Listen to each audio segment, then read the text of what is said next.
BRS పై Congress MP Chamala Kiran Kumar Reddy fire అయ్యారు. నిర్మల్ జిల్లాలో ethanol factory పాపం బీఆర్ఎస్ పార్టీదని ఆరోపించారు. ఇథనాల్ ఫ్యాక్టరీ విషయంలో బీఆర్ఎస్ పార్టీ వైఖరి దొంగ అన్నట్లు ఉందని కూడా విమర్శించారు. ఇక ఇథనాల్ ఫ్యాక్టరీకి అనుమతి ఇచ్చింది ఎవరు, ఇథనాల్ ఫ్యాక్టరీ యజమాని ఎవరని ప్రశ్నించారు. నిర్మల్ జిల్లా దిలావర్పూర్లో ఇథనాల్ ఫ్యాక్టరీని ఏర్పాటు చేసేందుకు 2002లో అప్పటి బీఆర్ఎస్ ప్రభుత్వం అనుమతి ఇచ్చిందన్నారు. రైతులు వ్యతిరేకిస్తూ ఉన్న ఆనాటి ప్రభుత్వం ఇథనాల్ కంపెనీకి ఎందుకు అనుమతి ఇచ్చింది?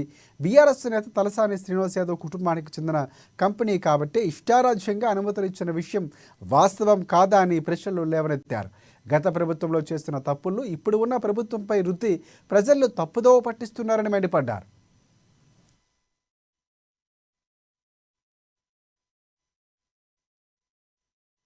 పిఎంకే డిస్టిలరీస్ ప్రైవేట్ లిమిటెడ్కి ఇచ్చిన పర్మిషన్ల మీద ఏదైతే రగడ జరుగుతుందో అక్కడ గ్రామ ప్రజలు ఈ పర్టిక్యులర్ ఇండస్ట్రీ ఎథనాల్కి సంబంధించినటువంటి ఈ ఇండస్ట్రీలో ఉన్నటువంటి డైరెక్టర్లు ఈ ఇండస్ట్రీలో ఉన్న డైరెక్టర్లు బీఆర్ఎస్ ప్రభుత్వంలో మంత్రిగా ఉన్న తలసాని శ్రీనివాస్ యాదవ్ కొడుకు తలసాని సాయి కిరణ్, అలాగే వాళ్ళ అల్లుడు పుట్ట మహేష్ కుమార్, వీళ్ళందరూ కూడా బీఆర్ఎస్ ప్రభుత్వంలో ఈ ఇండస్ట్రీని ఎస్టాబ్లిష్ చేయాలనుకుర్రు.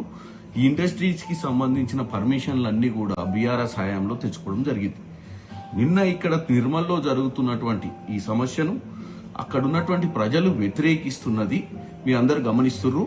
ఇక్కడ ముఖ్యంగా ఇప్పుడున్న ప్రభుత్వాన్ని నిందల పాలు చేయడానికి ప్రయత్నం చేస్తున్నటువంటి అందరికీ, ఎందుకంటే ప్రతిసారి బీఆర్ఎస్ చేసిన తప్పిదాలను కూడా ఎవరు పట్టించుకోరన్న ఉద్దేశంతో దీన్ని కూడా రాజకీయం చేసే ప్రయత్నం చేస్తుర్రు.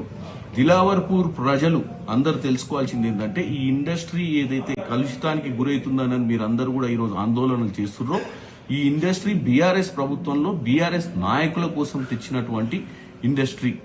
ఈరోజు దీన్ని కాంగ్రెస్ ప్రభుత్వం ఇప్పుడుంది కాబట్టి మీడియాలో కానీ సోషల్ మీడియాలో కానీ దీనిపై చెడు ప్రచారం చేసే ప్రయత్నం చేస్తున్నటువంటి ఈ నాయకులకు బుద్ధి చెప్పాల్సిన అవసరం ఉంది. ఆ రోజు పర్మిషన్లు ఇచ్చేటప్పుడే ఆ ఇండస్ట్రీ వల్ల జరిగేటువంటి నష్టాన్ని గ్రహించి అప్పుడే ఆ ప్రభుత్వం దాన్ని నివారించాల్సిన అవసరం ఉండే. కానీ ఇప్పుడు దాన్ని రాజకీయం చేసే ప్రయత్నం చేస్తున్నారు. కేటీఆర్ గారి